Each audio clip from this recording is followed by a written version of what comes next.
je vais attaquer peut-être, Saadi. Ouais, je t'en prie. Hein. Donc voilà, bah, écoute, tu passeras les slides au fur et à mesure. Tu peux passer, bon voilà, déjà bienvenue à tous, hein, donc dans cette 46e retailer. Il y en a beaucoup parce que dans le premier confinement, on en a fait une par jour. Donc il y en a eu 35 au premier confinement. Donc le reste après, ça a été effectivement plus léger comme organisation. Donc voilà, donc quelques mots sur le Hub Retail. Tu peux passer au slide Ouais. suivant, Sally. Donc voilà, le Hub Retail s'est transformé la semaine dernière en fédération du Hub Retail, puisque aujourd'hui nous sommes présents en Auvergne-Rhône-Alpes, dans le Nord, dans les Pays de Loire, bientôt dans le Sud et en Suisse. Et on va comme ça couvrir l'ensemble du territoire national et déborder un petit peu. Le but du Hub Retail, pour ceux qui ne connaissent pas, c'est le partage d'expériences entre retailers et spécialistes du commerce. On ne parle que commerce dans le Hub Retail. Outre le fait de se déployer, le but, c'est d'être un réseau le plus important possible pour la richesse du réseau, pour les richesses des échanges. Donc, les adhérents sont, sont très nombreux. Je vais les présenter, mais d'abord, on va parler des partenaires. Hein, donc, tu peux passer au slide suivant. On a dans chaque région des partenaires sur lesquels on s'appuie. C'est un peu le comité, je dirais, exécutif des associations régionales, puisque à chaque fois, il y a un cluster comme ça régional qui se crée. Donc, on a des enseignes comme King Jouet, la boîte à outils, et SIDAS, qui sont parmi les partenaires premium, et le reste, c'est des prestataires. On a entendu, il y a Hardis qui est présent, VisaPlace, éditeur de marketplace, Affineo, spécialiste startup sur Voiron, qui est spécialisé dans le PIM et le DAM, Cap Info, spécialiste du commerce, hein, donc du commerce unifié, commerce digital, point de vente. Altavia, que tout le monde certainement connaît ici, hein, donc Altavia, première agence européenne donc du print et du digital maintenant. Donc, et là, c'est Altavia Auvergne-Rhône-Alpes. Donc, dans chaque région, on s'appuie sur des partenaires. Dans le Nord, on a Comarch et Improvise, spécialisé digital. Dans le Pays de Loire, on a à nouveau Altavia Nantes, mais avec Octave. Et voilà, dans le sud, on aura certainement, enfin, Ops, donc colis privé qui sera là avec Altavia Sud et voilà, une grosse enseigne qu'on ne nomme pas encore. En Suisse, il y a Jiffy qui s'est déclaré partenaire pour aller plus loin et porter le Hub Retail avec nous. Donc voilà. Donc, au niveau des adhérents, bon, je vais juste montrer un slide comme ça avec tous les logos. Hein, si vous êtes intéressé, n'hésitez pas. On a une centaine d'adhérents maintenant, moitié retailer, moitié prestataire, donc avec des enseignes et des participants qui sont, bah, comme vous êtes aujourd'hui, c'est des décideurs.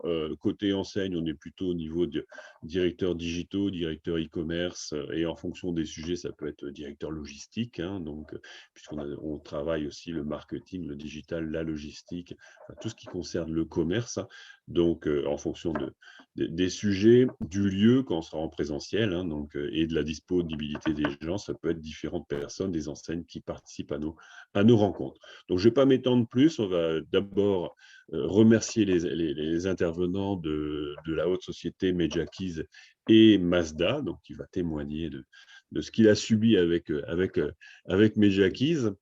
Donc je plaisante. Donc voilà, on va écouter ça. Donc et je laisse la parole, bah, peut-être d'abord peut-être à Saadi un petit mot.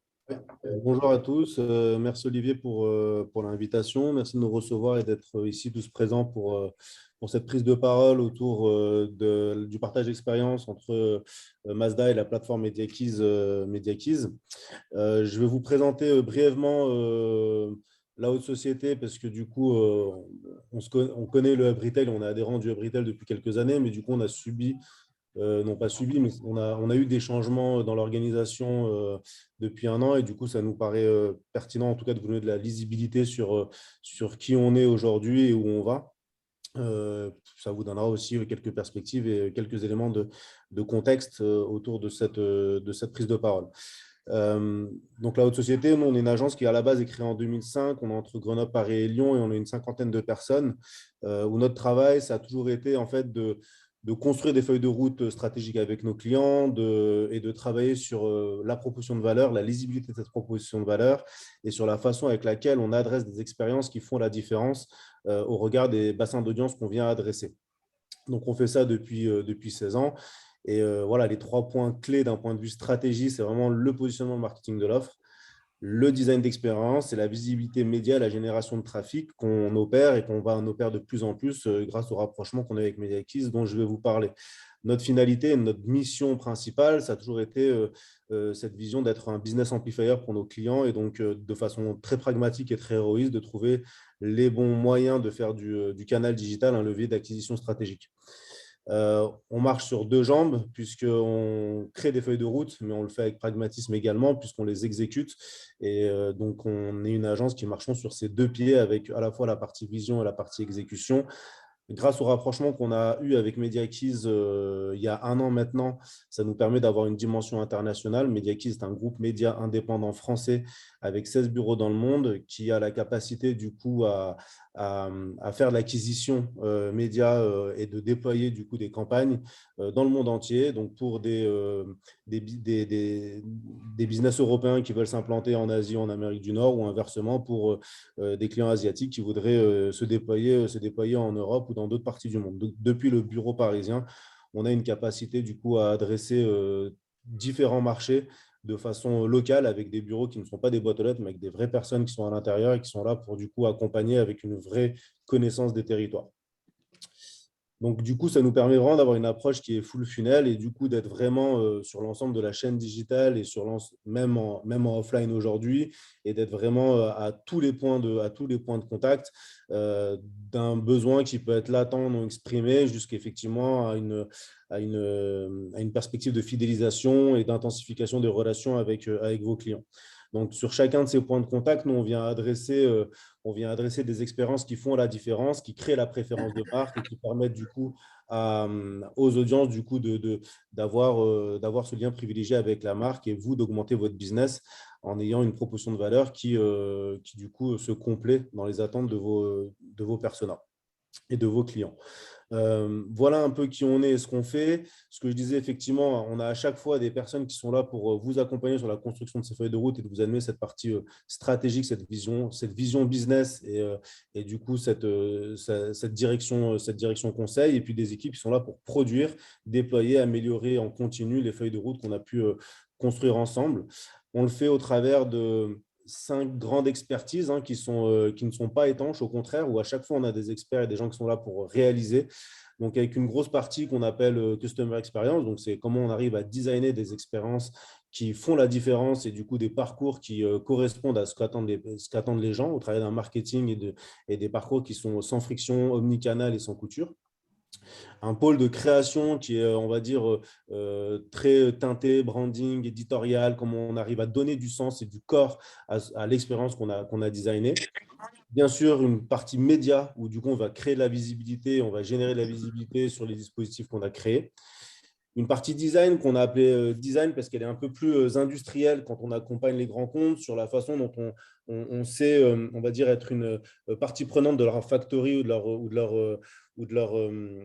leur studio de prod, où ça nous permet d'accélérer avec nos clients le delivery, d'être là dans le daily business, de pouvoir travailler avec eux sur l'animation commerciale, sur la façon dont on va du coup construire avec eux le trade marketing et d'intensifier toujours cette relation avec toujours des perspectives d'acquisition ou de bons scores au niveau de la rétention au travers de dispositifs comme des design systems qui leur permettent et nous permettent du coup d'augmenter la fréquence des animations commerciales qu'on peut opérer.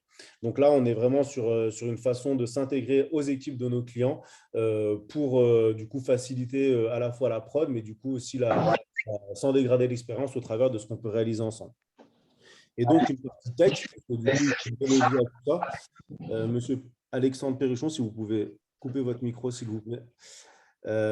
Et du coup, pour donner vie à tout ça, on a une partie tech où là, on va faire effectivement des dispositifs en front, en back qui peuvent être assez complexes, mais du coup, également des technologies propriétaires qu'on va vous présenter aujourd'hui. C'est pour ça qu'on est là. Du coup, au travers d'une plateforme qui s'appelle MediaKeys Technologies qui permet de faire de la publicité typiquement géolocalisée en intégrant l'ensemble des leviers digitaux au sein d'un même écosystème. On vous fera passer la presse et du coup, vous pourrez accéder à la présentation plus large de MediaKeys et de la haute société et de ce rapprochement qui crée du coup ce nouveau modèle d'agence où on a à la fois des spécialistes de l'acquisition et nous qui sommes des spécialistes de la transformation qui permettent vraiment d'avoir l'interlocuteur unique sur l'ensemble de ces problématiques-là pour adresser vos ambitions business. On le fait pour des clients qui sont à la fois d'un point de vue national et international, sur des business models qui sont très hétérogènes et avec des problématiques qui sont aussi très hétérogènes, à la fois dans le B2B, dans le B2C, bien sûr dans le retail.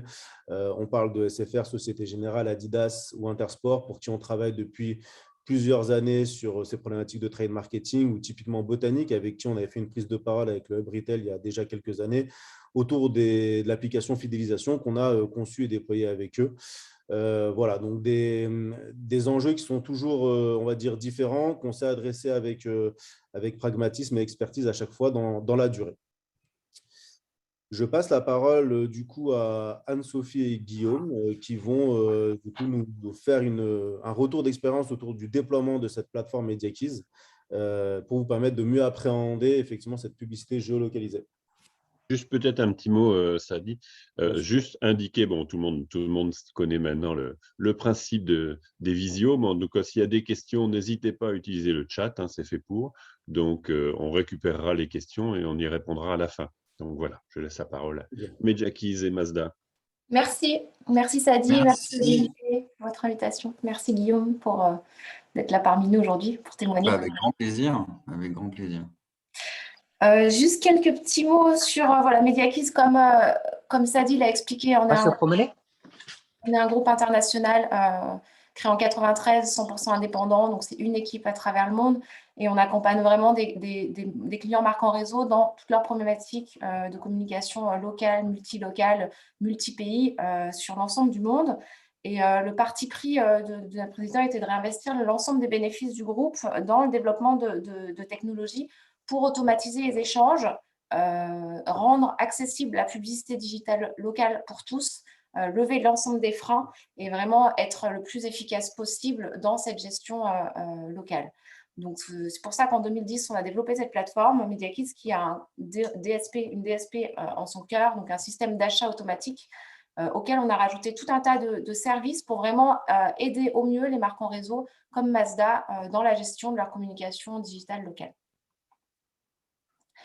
Donc, cette DSP, elle a été construite avec les marques en réseau qu'on accompagne. Vraiment, on a travaillé ensemble pour vraiment comprendre l'ensemble des problématiques, l'ensemble des besoins, que ce soit sur la création, la perso des créas, que ce soit la gestion du territoire, que ce soit l'achat d'un inventaire de qualité, que ce soit le reporting et effectivement, comment on arrive à obtenir des résultats, hein, parce qu'au final, c'est vraiment le nerf de la guerre. Et donc, cette plateforme, elle a pour vocation d'être simple d'utilisation, accessible, et de réconcilier vraiment le central avec le local pour répondre à l'ensemble de ces enjeux. Donc moi, je dirige la partie France de MediaKeys et Guillaume, je vais te laisser te présenter. Effectivement, merci. Donc moi, je suis Guillaume Massé, responsable du département communication et digital chez Mazda France depuis fin 2016. Alors, je suis dans la marque depuis un petit peu plus longtemps, puisque depuis de 2013 à 2016, j'étais plutôt sur les activités de relations presse, événementielles et partenariats. Et lors d'une restructuration un petit peu du siège français en 2016, j'ai pu prendre la responsabilité du département communication, puis très vite qu'on a étendu au digital. Est-ce que j'enchaîne peut-être sur… Non, je te laisse passer là-dessus et après peut-être que je ferai une petite présentation rapide de Mazda, ce qu'est Mazda aujourd'hui en France, pour ceux qui ne connaissent pas suffisamment la marque. Et donc nous, quand on a rencontré Mazda, quand on a rencontré Guillaume et son équipe en 2018, on est arrivé à un moment où vraiment Mazda cherchait à accompagner son réseau de concession pour pouvoir lui mettre à disposition un outil pour gérer toute sa communication digitale locale, sachant qu'il y avait des enjeux de garantir l'image de marque, la charte graphique, garantir la pression publicitaire dans les bonnes zones de chalandise et donner une autonomie au réseau. Donc, c'est ce qu'on va voir sur ce best case en expliquant comment on a accompagné Mazda grâce à cette plateforme. Là, on voulait vous présenter un petit spot vidéo avec notamment les 3 produits phares actuels de la marque et de la gamme Mazda, à savoir les 3 SUV. Je te laisse lancer. Ouais. Ah, du coup, on n'a pas de son.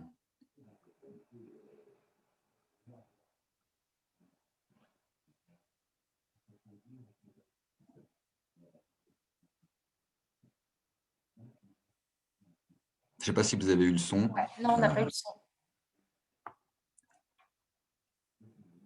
Vous n'avez pas eu le son? Non. Hop. Et bon, on va se la refaire avec le son. Excusez-moi, problème du direct. Là, c'est bon? Le plaisir de conduire, c'est d'abord une philosophie, incarnée par un style. Thermique, hybride ou électrique, les SUV Mazda vous offrent élégance et caractère. Tac. Les aléas du direct, et on revient là-dessus. Hop. Merci beaucoup. On peut passer peut-être même à la suivante. Là, je voulais juste remettre quelques infos sur la marque. Alors, je ne vais pas revenir sur tout l'historique de la marque. C'est une marque japonaise, Mazda, qui a fêté son centenaire l'année dernière. Ça a été lancé en 1920 à Hiroshima. Je vous laisserai regarder un petit peu les différents faits marquants de l'histoire de la marque. Je vais plutôt me concentrer sur aujourd'hui et peut-être même demain. Comme d'autres marques, on a évidemment une marque multi-solutions aujourd'hui avec une accélération sur l'électrique. On continuera d'accélérer le mouvement sur les années à venir avec des nouveautés produits, particulièrement l'année prochaine. Aujourd'hui, on est concentré sur l'hybride et l'électrique particulièrement, avec les modèles que vous venez de voir dans le spot publicitaire précédemment. Mazda en France, c'est une équipe de à peu près 50 collaborateurs. On est basé en région parisienne à Saint-Germain-en-Laye. Si tu peux rester juste peut-être sur la slide d'avant. Et je voulais illustrer justement le réseau Mazda, c'est 106 points de vente qui couvrent à peu près 80% du territoire aujourd'hui. Donc 106 concessionnaires qu'on a besoin d'accompagner dans leurs activités quotidiennes et dans la partie communication, et on y reviendra juste après. Et puis là, je voulais illustrer l'ensemble de la gamme. Voilà, l'ensemble de la gamme. Donc, on a, on va dire, 8 produits, 4 SUV, 3 citadines berlines, et puis les 2 qu'on voit au fond, alors c'est le MX5, le petit cabriolet un petit peu icône quelque part de la marque, puisque c'est le cabriolet le plus vendu au monde.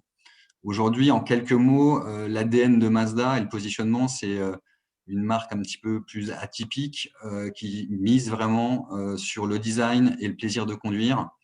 Et l'atout qu'on a aujourd'hui sur le marché, c'est un ratio particulièrement intéressant autour du prix équipement prestation. Et c'est ce qui nous permet de faire parfois la différence. C'est une approche aussi multi-solutions. Aujourd'hui, on a une gamme qui est assez complète en termes de motorisation entre l'hybride, les thermiques et l'électrique. Et enfin, on ne se cache pas aussi de notre positionnement et de notre road to premium, puisque l'objectif, c'est évidemment d'aller concurrencer les marques premium à l'horizon 2030. Et le plan produit s'accélère dans cette direction-là. Voilà pour poser un petit peu le cadre de la marque. Comme disait tout à l'heure Anne-Sophie, ce que je disais aussi moi, c'est que quand on a pris la responsabilité, mon directeur et moi, de la partie communication fin 2016, on a restructuré aussi l'ensemble de nos activités de communication au niveau national pour se concentrer davantage sur la notoriété d'un côté, puisqu'on en souffre encore un petit peu en France, ce qui n'est pas forcément le cas dans d'autres pays européens ou voire au niveau mondial, mais en France, on est un petit peu en recul en notoriété. Donc, on s'est concentré à ce moment-là sur la télévision et le digital. Donc, on a accéléré cette digitalisation de nos plans de communication au niveau national. Et très vite, on a aussi travaillé sur cette accélération de la digitalisation au niveau concessionnaire, au niveau des points de vente. Et donc, on cherchait un partenaire pour accompagner notre réseau de distribution avec un outil simple, efficace, pour aussi harmoniser l'ensemble des communications et quelque part réconcilier ce qu'on fait en national avec ce qui peut être fait en local. L'objectif aussi, c'était de créer cette synergie, mais aussi d'harmoniser tout ce qui était charte graphique, puisque quand à l'époque, les concessionnaires pouvaient faire des communications en digital, certains faisaient un petit peu leur tambouille dans leur coin et s'éloignaient quelque peu de la charte graphique, ce qui n'était jamais bon pour l'image de marque. Et on se retrouvait avec une pluralité de types de communication non harmonisés, pas forcément timés aussi en même temps. Donc, on se dispersait un petit peu. Donc, c'était aussi l'objectif de proposer un outil qui permettait de centraliser et de coordonner l'ensemble. Et puis, évidemment, de sécuriser ça au niveau des concessionnaires, de s'assurer et de leur assurer le fait que chaque euro investi sur ce type de campagne de communication digitale leur serait rétribué quelque part, puisque on pouvait le voir à l'époque, certains faisaient confiance à des agences locales, pas forcément toutes spécialisées dans le domaine, et on se retrouvait à voir des communications Mazda Nice qui s'affichaient dans le Nord, quoi, par exemple. Donc, c'était aussi une façon de sécuriser tout ça et de sécuriser le cadre de diffusion, le ciblage, et de leur apporter cette expertise nationale pour les aider au quotidien. Si je résume en quelques mots. Donc, pour répondre à ces objectifs, on a créé cette plateforme, en fait, qui est complètement aux couleurs de Mazda, au sein desquelles on a intégré l'ensemble des territoires, l'ensemble des zones de chalandise de chacune des concessions, sur laquelle on a donné un accès à chacun des concessionnaires pour qu'il puisse être complètement autonome avec son propre compte qui comportait ses propres informations, ses informations de facturation, ses informations sur sa zone de chalandise, son historique de campagne, son historique de performance aussi, pour pouvoir optimiser au fur et à mesure des campagnes l'ensemble des résultats. Et donc, avec cette plateforme clé en main, aux couleurs de Mazda, avec laquelle chaque concessionnaire peut se connecter, en sachant qu'on a créé une connexion SSO pour faciliter l'accès. L'idée est de se dire que chaque concession peut être très autonome et lancer sa campagne de manière très simple en quelques clics. On met à disposition les bannières qui nous sont envoyées régulièrement, qui sont mises en ligne sur la plateforme, qui sont personnalisées automatiquement selon la concession et qui correspondent vraiment au rythme et au calendrier marketing de la marque. Et l'idée, c'est que chaque concession peut créer sa campagne en autonomie, en synergie avec les actions menées par le siège et en respectant la charte graphique au sein de sa zone de chalandise. Juste, je précise ici, excuse-moi Anne-Sophie, l'idée aussi, c'était on s'est très vite rendu compte qu'il y avait une disparité déjà dans la connaissance de la communication digitale d'un point de vente à un autre, puisqu'on a un réseau qui est assez disparate. On peut avoir des grands groupes multimarques qui représentent Mazda et donc souvent structurés avec un responsable marketing, mais on peut avoir aussi des monomarques ou des plus petites affaires qui sont plus des affaires un peu historiques, familiales.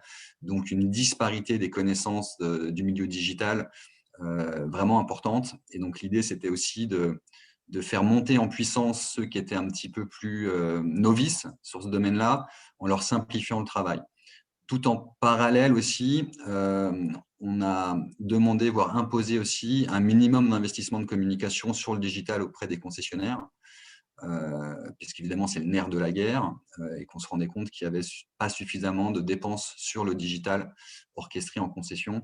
Donc, l'idée, c'était de leur imposer un minimum d'investissement, mais sans les laisser non plus au milieu du gué et se débrouiller par eux-mêmes et d'être un peu perdus dans cet univers qui, pour certains, pouvait paraître compliqué. Donc, c'est pour ça qu'on a travaillé avec MediaKeys et que ça avait tout son sens aussi dans cette idée-là. Et puis, je reviens juste sur le SSO aussi, toujours pour simplifier. On a, nous, sur un hub Mazda, un certain nombre d'applicatifs utilisés en concession. Et l'idée, c'est de tout centraliser sur ce hub-là pour limiter la difficulté de se connecter à telle ou telle plateforme avec des mots de passe oubliés, etc. Il y a du changement aussi, du turnover en concession. Donc, l'idée, c'était d'harmoniser et de donner un accès ultra simplifié à la plateforme à travers une seule et unique porte d'entrée. Oui, merci Guillaume. Effectivement, c'est vrai que tu as raison sur les concessions. Ce qui est important, c'est de se dire que nous, vraiment, on automatise toute la partie achat, optimisation, vraiment accès direct à l'inventaire local de qualité. Mais par ailleurs, on est quand même là pour donner du service, cette force de proposition aussi, pour pouvoir créer des packages adaptés pour aider les concessionnaires à lancer leur campagne plus facilement. On est aussi là pour pouvoir répondre à leurs questions en cas de besoin, expliquer les termes qui parfois ne sont pas forcément évidents pour certains, et les former aussi sur cette partie digitale. Donc, en fait, la plateforme, elle a, comme je le disais, à son cœur un bidder qui permet d'acheter directement l'inventaire digital local en display, en natif, en vidéo. Et on a tout un tas de services, en fait, pour faciliter l'utilisation des réseaux. Un module de gestion des utilisateurs.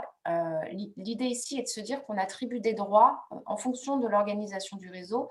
Ici, typiquement, on a le concessionnaire, quand il se connecte, qui a accès à son dashboard avec ses bannières qui sont automatiquement personnalisées selon sa concession, sa zone de chalandise et son propre espace au sein desquels il aura accès à l'ensemble de ses campagnes, sachant qu'on a aussi un module de facturation intégré, on le verra plus tard. Et en fait, le siège a une vision macro sur l'ensemble des campagnes qui sont gérées par son réseau.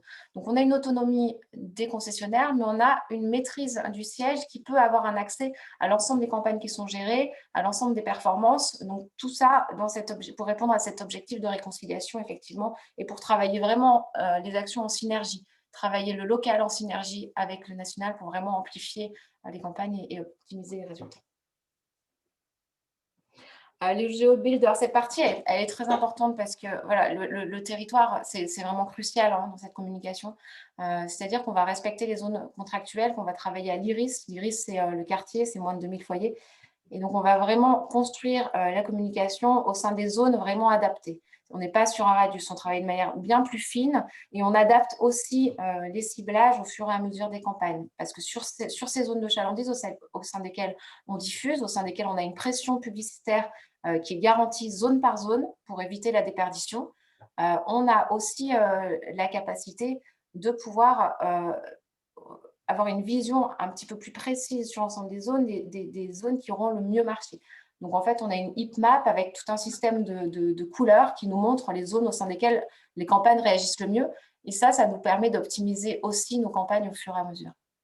Ouais, ça, c'est un point, en tout cas, qui était important pour nous chez Mazda, quand on a choisi MediaKeys, c'est le fait de personnaliser et de géolocaliser chacune des campagnes sur des zones de chalandise bien précises et ultra ciblées, notamment dans les régions où il y a plusieurs concessions assez proches les unes des autres. L'idée, ce n'était pas de retrouver une publicité d'un concessionnaire sur la zone de l'autre, parce que là, c'est un peu la cata. Donc, ça, c'était vraiment quelque chose qui était important pour nous et qu'on a pu mettre en place à un degré ultra précis et de sécuriser justement que chaque investissement fait par un concessionnaire soit bien sur sa zone à lui et ne se retrouve pas à communiquer sur la zone du voisin. En effet, chaque campagne est vraiment unique. Et en fait, à la différence d'une campagne nationale ou même multilocale, en fait, au sein desquelles on aurait vraiment l'ensemble de l'inventaire qui irait dans les grandes villes, là, on respecte vraiment la zone avec une vraie pression publicitaire, les vrais investissements qui sont diffusés strictement au sein de ces zones. Et ça, on peut le faire grâce… Je veux bien qu'on passe à la slide suivante. Et juste une dernière précision, ça c'était important pour nous parce que comme vous l'avez vu tout à l'heure sur la carte de France que j'ai mis avec les différents points de vente Mazda, il y a quelques zones encore en France qui ne sont pas couvertes par Mazda et on ne voulait pas non plus se retrouver avec des campagnes de communication sur ces zones-là payées par le concessionnaire, puisqu'après on va se retrouver à communiquer sur quelqu'un qui est vraiment qui habite loin d'une concession et ce qui ne plaît pas forcément au concessionnaire de se retrouver à communiquer vraiment en dehors de sa zone. Et donc, cette partie-là, on la gère vraiment automatiquement. C'est vraiment la puissance de l'outil. C'est de se dire, quand on a 106 campagnes à lancer au sein de l'ensemble des concessions, de manière simultanée, par exemple, je ne sais pas si on a une opération, si on a toutes les concessions qui veulent suivre les JPO ou autres, et en fait, pour nous, c'est quelques clics. Parce qu'étant donné qu'on a l'ensemble des concessions qui sont intégrées sur la plateforme, on les sélectionne et en 3 clics, on peut lancer la campagne. En sachant qu'ensuite, chacune aura vraiment sa spécificité et on pourra vraiment optimiser les campagnes une par une. Donc, c'est vraiment la puissance de l'outil pour l'automatisation du lancement, des optimisations et à la fois le suivi campagne par campagne pour respecter les objectifs. Donc, on a intégré un module de facturation aussi. Ça, c'est important parce que ça fait gagner du temps à tout le monde. Et en fait, la plateforme génère automatiquement la facture pour la concession. Donc, le concessionnaire est complètement autonome et la gestion de la facturation n'a pas à passer par le siège. Tout est intégré. Et évidemment, le reporting, ça, c'est l'élément très important qui permet aux concessionnaires d'avoir un accès en temps réel aux performances de ces campagnes, mais aussi pour le siège. C'est-à-dire que le siège a une vision consolidée, une vision globale, et peut vraiment voir le déroulé des campagnes en fonction des zones de manière complètement autonome. Donc, un petit rappel de notre collaboration depuis 2018. Donc, c'est une plateforme personnalisée unique, comme on l'a vu. Plus de 600 campagnes locales qui ont été lancées en synergie avec les actions nationales. Donc, comme je disais, 106 lancés simultanément sur tout le territoire en quelques clics. Et en fait, on a vraiment une adhésion des concessionnaires qui se développe au fur et à mesure des années, ce qui est vraiment chouette parce qu'on voit que la plateforme est vraiment de plus en plus utilisée. En 2008, quand on a commencé, fin 2018, on avait 63 campagnes, 184 en 2019, 387 en 2020. Et en fait, Guillaume, tu nous disais qu'on avait 25% du réseau qui utilisait la plateforme en 2019 et plus de 50%. Exactement, on est à 50% aujourd'hui. Alors après, il y a des disparités. Ce que je voulais préciser, c'est qu'en fait, on n'a pas imposé l'utilisation de cette plateforme pour les campagnes digitales en point de vente. C'est un outil qui est déployé pour tous les points de vente, mais qui n'est pas imposé en termes d'utilisation pour de l'achat digital. Néanmoins, comme on le voit là, de plus en plus de concessionnaires l'utilisent. On partage les best practices de certaines campagnes auprès des autres. Et puis certains ont très vite pris le pli et sont très réguliers. D'autres sont un peu plus occasionnels par rapport à des temps forts, en complément d'autres actions digitales qu'ils peuvent faire, mais d'autres sont assez réguliers et peuvent paramétrer plusieurs campagnes sur un trimestre, parce qu'on gère les investissements par trimestre chez nous, ou parfois différentes campagnes en fonction des produits à pousser et de leur stock. C'est vrai que pour un concessionnaire, c'est vraiment très simple d'utilisation. Il n'y a pas forcément besoin d'aller récupérer les bannières qu'il va falloir faire personnaliser par un graphiste. Ils savent qu'on diffuse vraiment dans leur zone de chalandise. Ils ont un dashboard au sein desquels ils peuvent vraiment monitorer l'ensemble de leur campagne. Donc, c'est vraiment l'idée. C'est qu'on simplifie cet accès, on donne du service et on travaille en synergie avec le siège au quotidien. Et nous, effectivement, on recommande aux concessionnaires d'utiliser tel ou tel kit créa parce que ce viendra en complément des actions nationales qu'on peut faire pour avoir une force de frappe plus importante à un moment donné ou sur une période donnée. On vient de sortir des JPO, effectivement. Nous, on avait des campagnes nationales télé, digitales et autres, JPO, mais on a aussi incité le réseau à utiliser le même type de créa, parce que c'est des déclinaisons, des déclinaisons des créas nationales, pour avoir aussi une harmonisation et une force de frappe plus importante. Et c'est crucial de vraiment travailler de manière tripartite pour optimiser les résultats, effectivement, de pouvoir vraiment imbriquer le local par rapport à l'ensemble des actions prévues par le siège national. Ouais, par exemple, un cas aussi assez parlant, c'était les périodes de confinement, déconfinement qu'on a vécues. Il y a eu des périodes de déconfinement sur lesquelles, effectivement, on a eu des messages en natio pour annoncer la réouverture des points de vente, qu'on a décliné pour la plateforme MediaKeys en complément. Et du coup, là, on a non seulement conseillé d'utiliser la plateforme, mais on a abondé aussi au niveau du siège en mettant aussi la main à la poche. Schématiquement, si un concessionnaire faisait une campagne à hauteur de 1 000 €, on abondait, je n'ai plus le chiffre en tête, mais on pouvait abonder de 500 € supplémentaires pour renforcer leur communication à ce moment-là. Et du coup, avoir une harmonisation nationale et une visibilité impactante. Et l'intérêt pour eux, c'est également de pouvoir d'être agile dans le lancement et flexible dans le lancement de leur communication, parce qu'on sait que en quelques jours, on a la possibilité de valider une campagne qui sera en ligne 2 jours après. Donc, on vous a remis ici des visuels d'une campagne qu'on avait lancée pour le CX5, donc des bannières qu'on avait vues ici, qui sont personnalisées selon la concession, qui sont diffusées au sein des zones de chalandise, et la landing page, en fait, qui reprenait tout l'univers graphique pour rester dans la même charte et optimiser les taux de rebond. Donc ça, c'était un exemple de campagne qu'on avait géré en 2019 et là, on a une personnalisation pour le groupe Rabo. Et on vous a mis également un exemple de kit créatif complet, en fait. Le siège nous transmet chaque mois l'ensemble des créas mises à jour qui sont intégrés sur la plateforme et qui sont automatiquement personnalisés selon la concession et selon les différents formats. Ici, on a des bannières en display, on a du natif, mais on a aussi de la vidéo qu'on personnalise selon la concession. Et l'ensemble de ces de ces formats sont achetés directement grâce à notre bidder et notre DSP au sein des SSP sur un inventaire de qualité qui correspond à notre cible.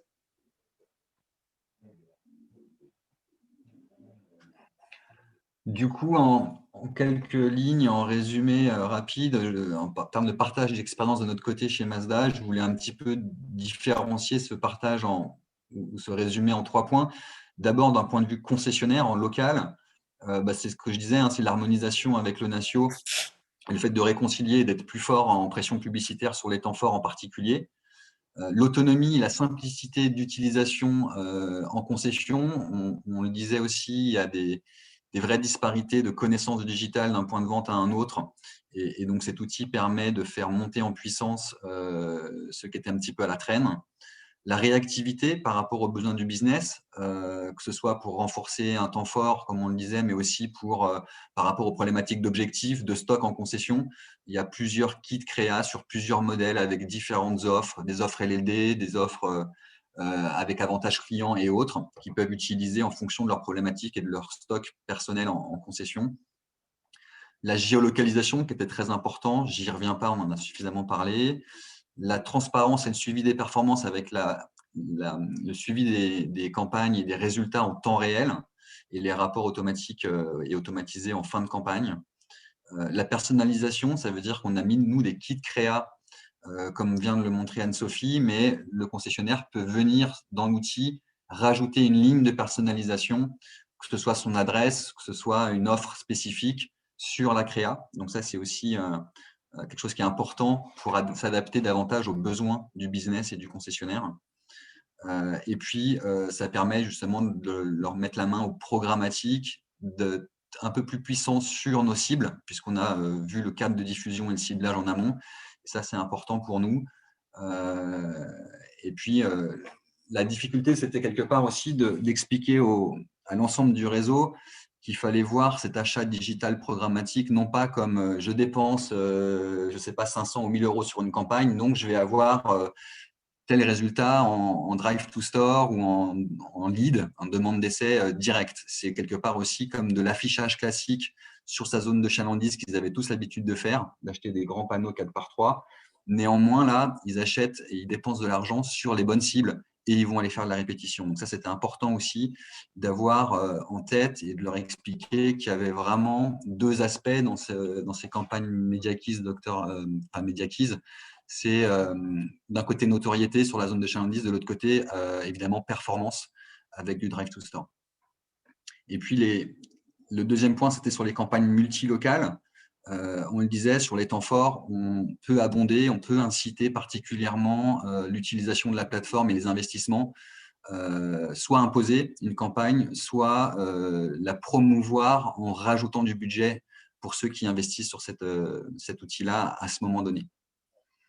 Et enfin, point très important aussi, c'est que depuis le lancement en 2018, on a fait beaucoup d'optimisation avec Anne-Sophie et les équipes. À l'origine, on avait commencé uniquement avec des sets de bannières qu'on est venu compléter assez vite avec du native, puis de la VOL. Donc ça, c'est important d'avoir aussi différents types de formats, différents types de messages, toujours sur les produits, puisqu'ils sont harmonisés les uns entre les autres, pour être présent à différents types de touchpoints dans le parcours client et prospect en digital. Et puis, le cadre de diffusion et les ciblages aussi qui évoluent par rapport à l'actualité produit, par rapport aux messages qu'on va faire passer, notamment sur l'électrique, où là, on s'adresse à des personnes et des prospects un petit peu différents d'une gamme traditionnelle. Et donc, on a pu aussi travailler avec MediaKeys pour optimiser ces communications sur l'électrique à travers un cadre de diffusion et des ciblages bien spécifiques. Et puis, on est en train de travailler toujours aussi à optimiser encore plus ces campagnes-là sur de la perf, notamment avec ce qu'on appelle la lead génération chez nous, c'est surtout orienté sur la demande d'essai. Donc, c'est orienter et engager l'internaute sur la zone de chalandise à aller faire un essai en concession. Donc, c'est soit remplir un formulaire de demande d'essai sur le site du concessionnaire, soit ce qu'on est en train de travailler aujourd'hui, c'est optimiser des campagnes sur le tag du déclenchement d'une discussion de chat. Parce que depuis l'accélération du digital chez Mazda, on a lancé un service de chat en ligne avec des vrais opérateurs derrière qui engagent la conversation avec nos visiteurs web pour les accompagner à travers l'univers de la marque Mazda et la recherche de leur futur véhicule. Donc, c'est vraiment de l'expérience client et de l'accompagnement sur de l'achat de véhicules. Et l'idée, c'est de pouvoir optimiser les campagnes en amont par rapport aux campagnes et aux cas de diffusion qui sont sur du déclenchement de discussion. Évidemment aussi des discussions autour du social. Super. Merci beaucoup, Guillaume, pour ce partage d'expérience. Merci à vous aussi. Merci à vous. Je vois qu'il y a des petites questions. On a des questions, effectivement, sur lesquelles je vais passer. On a une première question à laquelle on a une réponse. La plateforme n'intègre pas de campagne réseaux sociaux, seulement display, point d'interrogation. Je te laisse répondre, Anne-Sophie. En fait, comme on vient de le dire, si en fait, on a commencé par le display, on a intégré le native, on a intégré la vidéo, et là, on s'est connecté en API à Facebook, Instagram. On est en train d'intégrer aussi le search et le DOH pour la fin d'année. On a notre directeur technique qui est là, Jérôme. Si tu veux, tu m'entends? Oui, je t'entends. Si tu veux préciser cette partie-là sur l'intégration en API, en API du social. Tout à fait. En fait, ça nous permet de faire des choses qu'on ne peut pas faire via la console, cette intégration API, parce que, par exemple, Facebook bloque à plus de 200, on ne peut pas faire plus de 200 ad sets dans une campagne si on l'a fait à la main dans la plateforme. Et via l'API, on est capable de lancer des campagnes multilocales pour 500, 600, voire 1000 points de vente. Donc, l'API nous permet en fait de bypasser les problèmes d'interface de Facebook. Et ça a été très, très compliqué d'avoir la clé. Il faut montrer patte blanche, il y a des gros process d'audit. Mais voilà, ça fait un petit moment qu'on a réussi à se connecter avec eux et ça nous aide vraiment à déployer les campagnes automatiquement. Et ça nous permet aussi de gérer de la DCO. On n'a pas besoin d'aller à la main créer 1000 pubs pour ajouter un message local. Via l'API, on se charge en fait de créer ces 1000 publicités en ajoutant la DCO automatiquement. Merci, merci Jérôme. Merci Nicolas pour la question. J'avais une question juste avant de la part de Pascal. Il nous demande effectivement, un concessionnaire a-t-il la possibilité de partager ou consulter des actions, résultats, best practices des autres via la plateforme? Alors ça, ce n'est pas possible via la plateforme parce que chacun a vraiment son interface qui lui est propre. Mais par contre, entre eux, voilà, ils peuvent après communiquer leurs résultats. Mais voilà, ça ne se fait pas via la plateforme.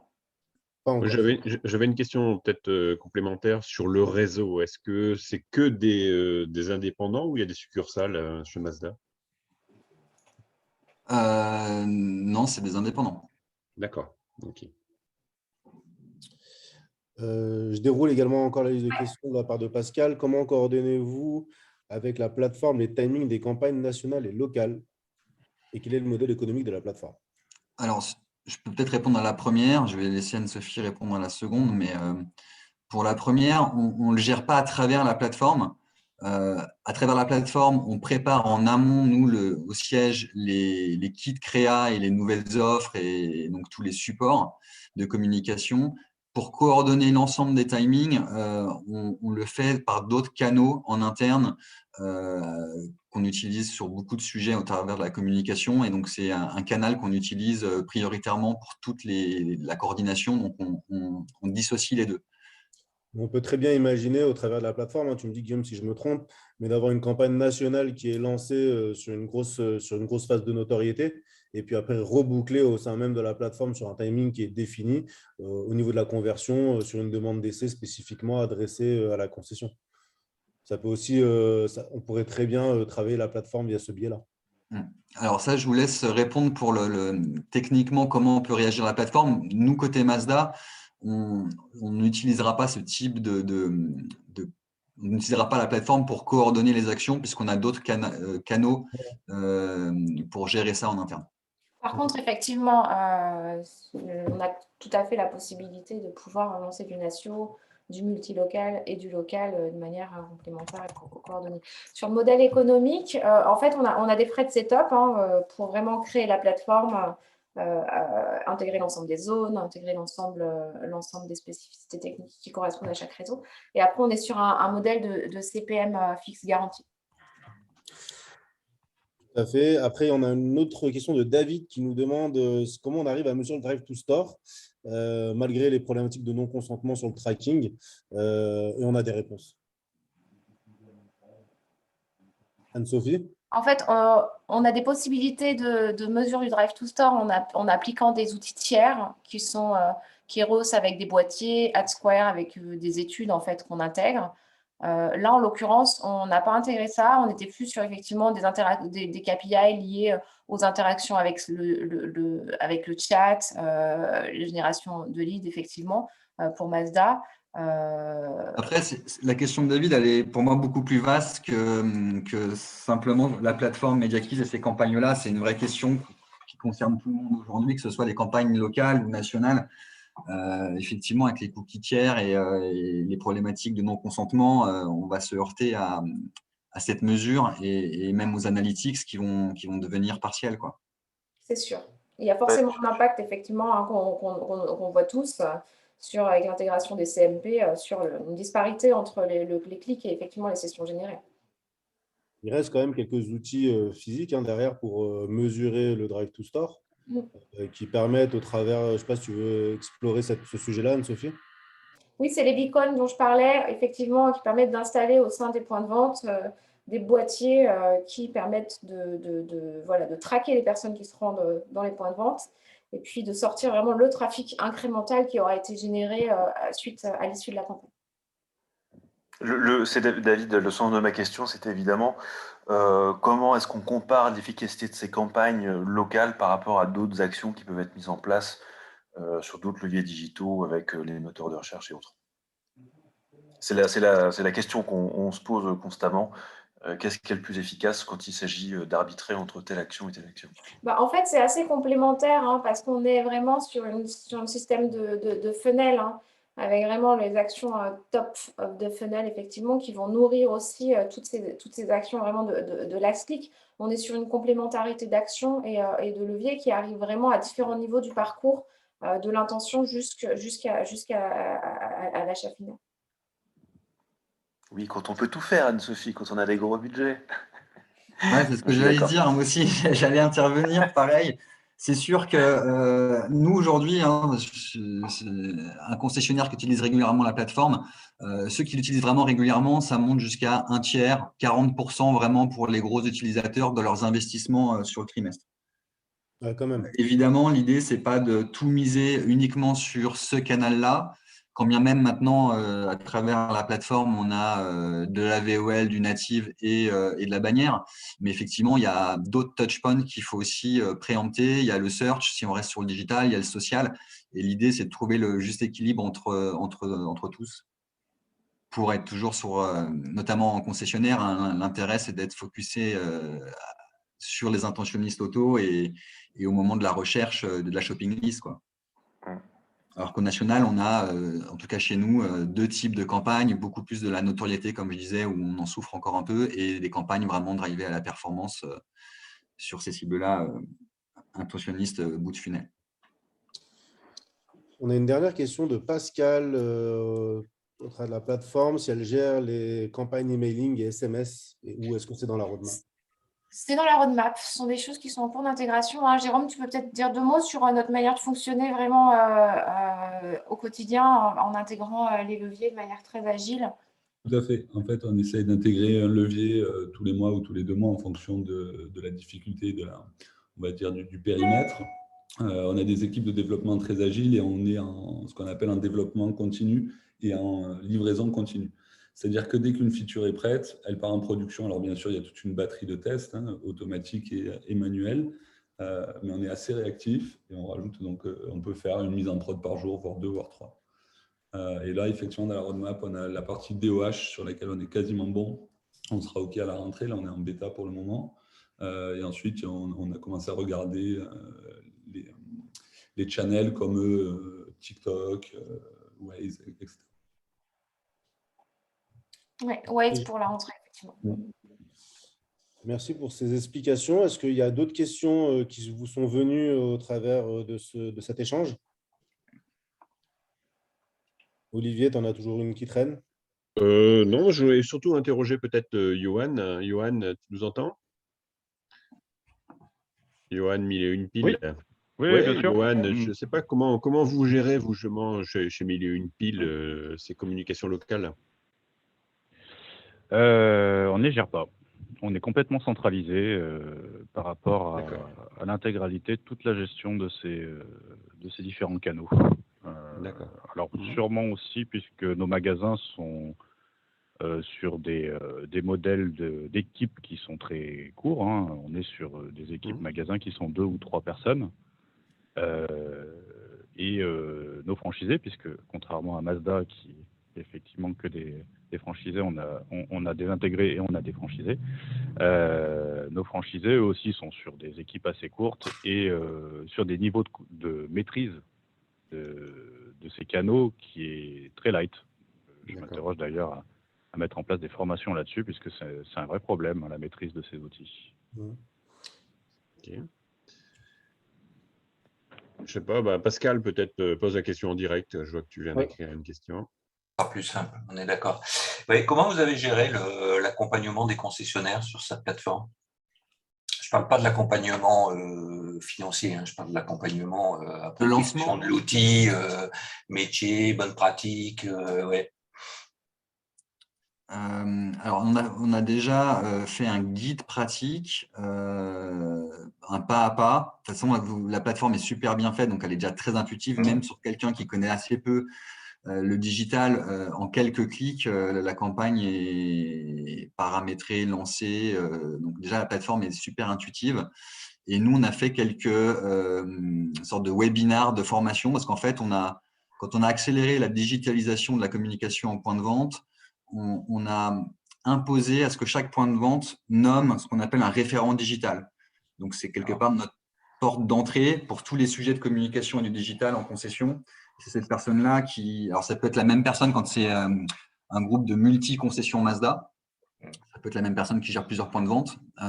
Mais du coup, on a nommé cette personne-là et on fait des webinars, des formations régulièrement sur différents sujets pour justement faire monter en puissance l'ensemble du réseau sur le digital. Donc, on est passé par cette personne-là pour appréhender l'outil, faire des formations en petits groupes.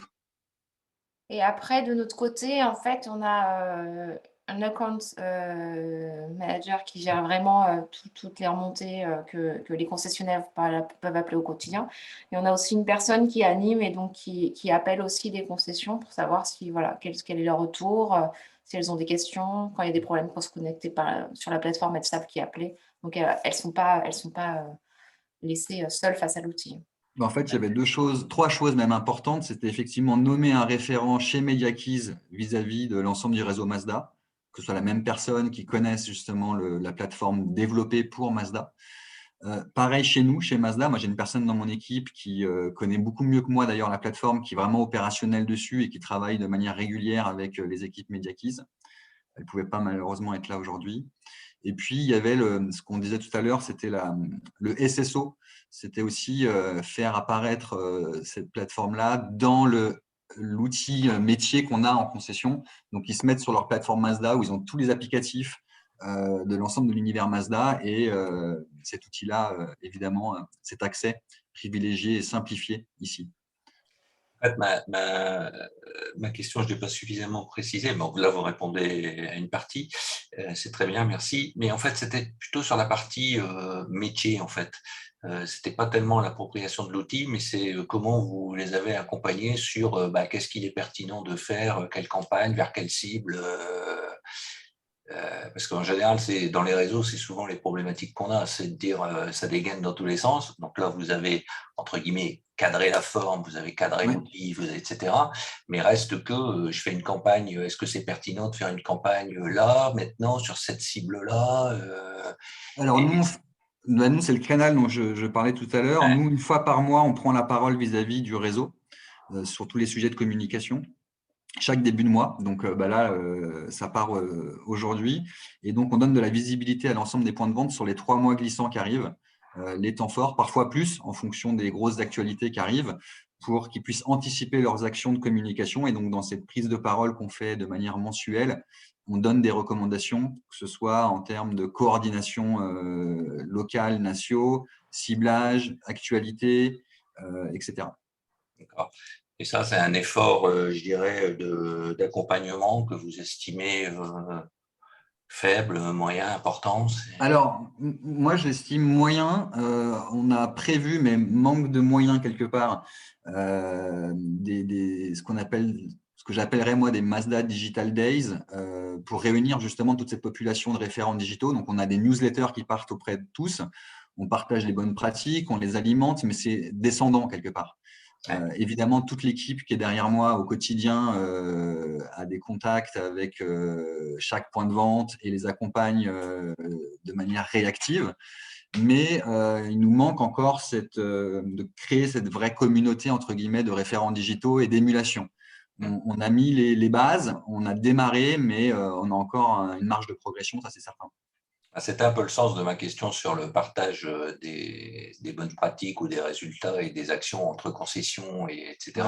Après, on a une autre difficulté, c'est qu'on a un réseau qui est très disparate, que ce soit en termes d'organisation, de connaissances, même parfois de volume et parfois de zone de chalandise. Donc, c'est sûr que ça nous ralentit un petit peu. Néanmoins, on a pu classifier ces disparités en 4 groupes à peu près de construction similaire, d'organisation ou de volume qui nous permettent justement d'adapter un petit peu nos discours. D'accord. Et du coup, bon, sans vouloir monopoliser la Oui, c'est ça. Ouais. On va voir ces d'autres questions. Vas-y, termine. Le point d'entrée je dirais,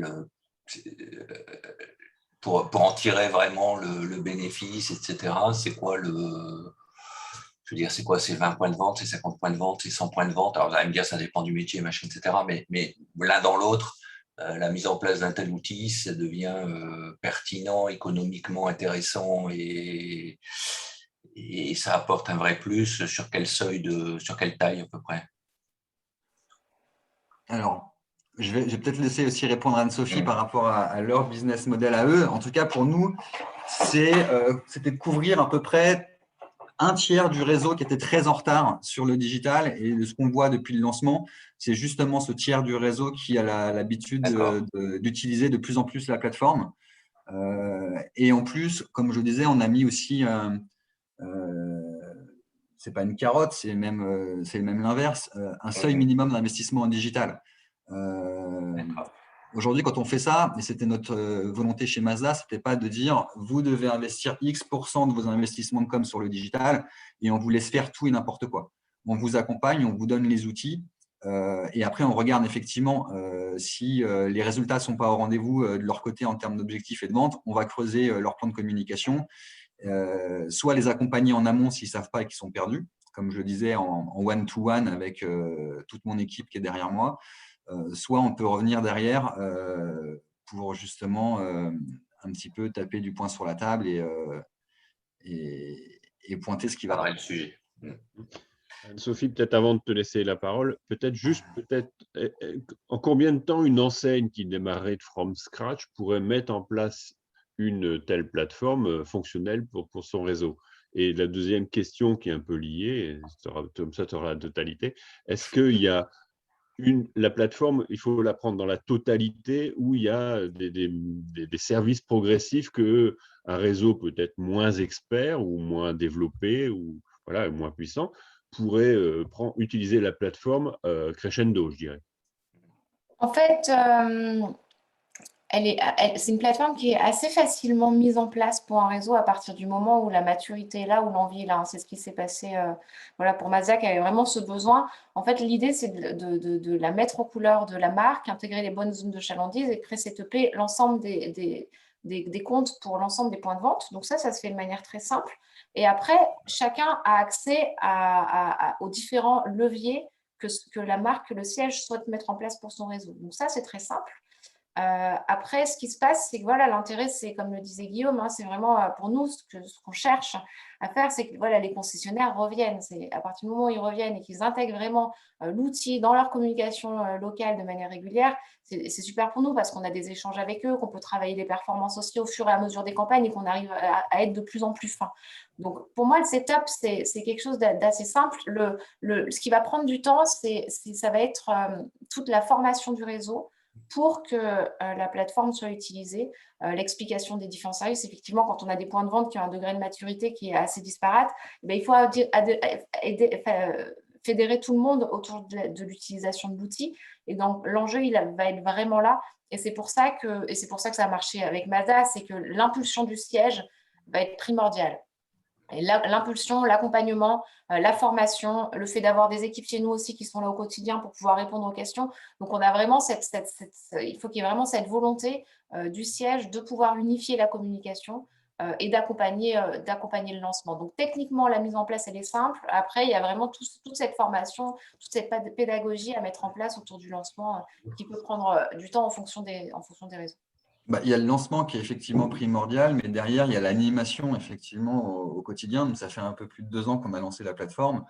On continue toujours d'échanger avec nos concessionnaires sur leurs besoins, sur l'utilisation de la plateforme, et on continue de travailler surtout avec Mediakis sur la faire évoluer pour étendre, comme on le voyait tout à l'heure, avec de la VOL ou avec d'autres leviers. On travaille toujours les ciblages, etc. Donc, il faut l'animer aussi derrière. Complètement, elle n'est pas du tout statique. On est toujours en train de la réinventer, de rajouter des leviers, de la rendre plus performante. Notre objectif, c'est vraiment de suivre les besoins du local et de faire évoluer la plateforme pour répondre à ces objectifs. Super. Est-ce qu'il y a d'autres questions? Non? Olivier? Peut-être j'ai une question sur les iris. Justement, quand on fait une campagne comme ça, en fonction de l'iris, donc en fonction, les iris sont différents au niveau des CSP, etc. Est-ce qu'il y a des tarifs différents? Comment est calculée la campagne? En fait, on est sur un CPM garanti. Donc, on s'engage sur CPM. Donc, c'est à nous de bien acheter, étant donné qu'on achète directement l'inventaire, en fait, et qu'on a nos algorithmes d'optimisation. En fait, c'est vraiment tout le travail de la machine et de toute la tech pour optimiser les coûts dans un objectif prioritaire de qualité. On travaille vraiment sur un inventaire de qualité. Jérôme, tu veux dire quelques mots sur l'inventaire? Oui, tout à fait. Peut-être aussi ce qu'on a, le point sur 366 aussi qui est intéressant sur le local. Tout à fait. 2 choses en fait sur l'inventaire. Une multitude de connexions à des SSP, donc qui nous permettent de s'affranchir en fait de tous les intermédiaires. Ça nous permet 2 choses. Ça nous permet surtout de refuser tout l'inventaire blind et d'être agnostique en fait sur nos achats. C'est-à-dire que tout ce qui est du non-disclose sur les sites, nous, on n'achète pas des réseaux de sites. En fait. On va acheter du site à site et c'est pour ça que dans les rapports que l'on fournit au siège ou aux concessionnaires, ils vont voir sur quel site ils sont passés. Et donc, c'est de l'inventaire assez premium. Deuxième chose, on est en train de s'affranchir des SSP avec des gros publishers, des gros éditeurs, ou via des technologies qu'on appelle Prebid.js, voilà, pour juste la nommer rapidement, ils vont nous appeler directement, sans passer par des SSP. Donc, de plus en plus, en fait, notre inventaire grossit. Et aujourd'hui, on reçoit, pour donner un ordre d'idée, 20 000 requêtes à la seconde et on a 50 millisecondes pour répondre à chacune de ces requêtes-là. Voilà. Donc, typiquement, c'est ce qu'on fait avec 366, donc tout l'inventaire de la presse quotidienne régionale. Tout à fait. Et du coup, vous pouvez, avec ce type d'outils et d'organisation, on peut viser un ROI à quel… Alors, vous allez me dire, ça dépend du business, beaucoup de choses, mais bon, l'un dans l'autre, on peut viser un ROI à quel horizon? C'est très compliqué de répondre à cette question. Je sais bien, mais bon. Ce sera un chiffre qui ne voudra rien dire parce qu'effectivement, ça dépend de l'offre, ça dépend du secteur, ça dépend de la période, ça dépend de l'environnement. Donc ça, c'est vraiment du cas par cas. On peut évaluer les choses avec un brief un peu plus précis, mais c'est vrai que… Parce que, en fait, le sens de ma question, je la pose autrement, c'est quand vous êtes parti dans ce type d'action, etc., entre guillemets, il faut tenir la distance, et parce que c'est pas les premières campagnes qui vont, j'imagine, sauf coup de bol, vous ramener beaucoup. Mais grosso modo, l'horizon, c'est quoi? C'est 1 an, 2 ans, 3 ans Donc déjà là, avec 50% du réseau qui utilise la plateforme, 50% du réseau, on a vraiment des campagnes régulières. Et en fait, là, déjà, on a des niveaux d'optimisation qui nous permettent d'aller vers plus de qualité dans les bons iris au sein des bonnes zones de chalandise. Donc, non, déjà, très vite, en fait, hein, finalement, hein, les optimisations, elles se font vraiment campagne par campagne. D'accord. Et on voit une évolution du budget consacré par les concessionnaires. Oui. Est-ce qu'on voit crescendo, enfin, ça monte régulièrement, ça se multiplie? En fait, ce ne sera pas forcément le montant de la campagne parce qu'on a des montants hein, pour des durées de 3 semaines qui sont assez établis par rapport aux zones de chalandise. Par contre, ce sera la régularité en fait. Hein. Donc, c'est vraiment ce volume qui sera lié au fait que les concessionnaires reviennent. C'est vraiment ce qu'on cherche.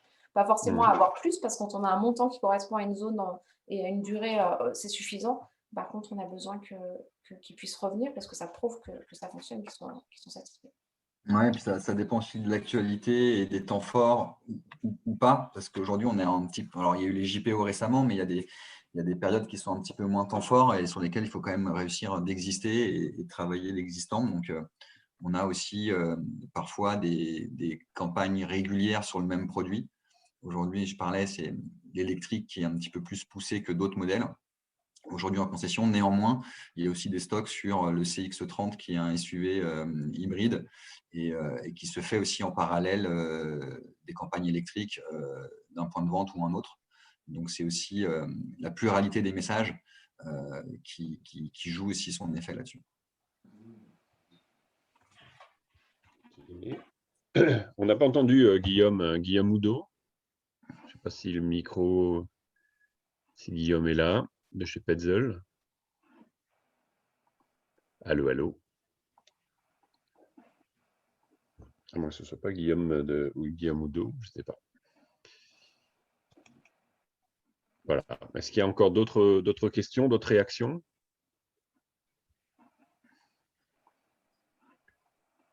Bon.